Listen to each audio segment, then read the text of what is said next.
ఇక విజయవాడ రామవరప్పాడులో శ్రీ వెంకమ్మ పేరంటాలమ్మ జాతర వైభవంగా ప్రారంభమైంది.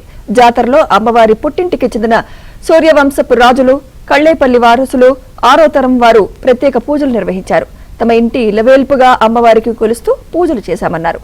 వంశ పారంపర్యంగా పూజలు చేస్తున్నామని వెంకమ్మ పేరంటాలమ్మ తల్లి వారసులు తెలిపారు.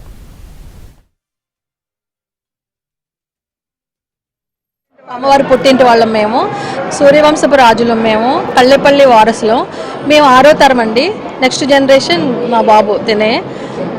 మేము ఎవ్రీ ఇయర్ వస్తాము అమ్మవారి దగ్గరికి.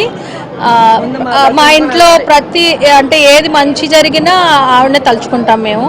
మా తాతల దగ్గర నుంచి కూడా ఆవిడ పూజిస్తూ వచ్చారు. మా తాతలే గుడి కట్టించారు ఇక్కడ. అదంతా కూడా మేము వాళ్ళ దగ్గర నుంచి వారసురాలుగా తీసుకొని మేము ఆవిడకి ప్రతి సంవత్సరం కూడా అమ్మవారు చెప్తారు, నాకు పండగకి సంక్రాంతి పండగకి మనం ఆడపిల్లలు మన ఇంటికి ఎలా వస్తారో అలా వస్తారు, ఆవిడ మా ఇంటికి వస్తారు. అందుకోసమని మేము ఇక్కడికి వచ్చి ఈ ప్లేస్ అంతా కూడా ఆవిడ పుట్టి పెరిగిన ప్లేస్ అనమాట. ఇది మా అమ్మమ్మ గారు ఊరు. మా అమ్మమ్మ గారికి 3వ తరం మా అమ్మమ్మ గారు, మేము ఇప్పుడు 6వ తరం వాళ్ళం.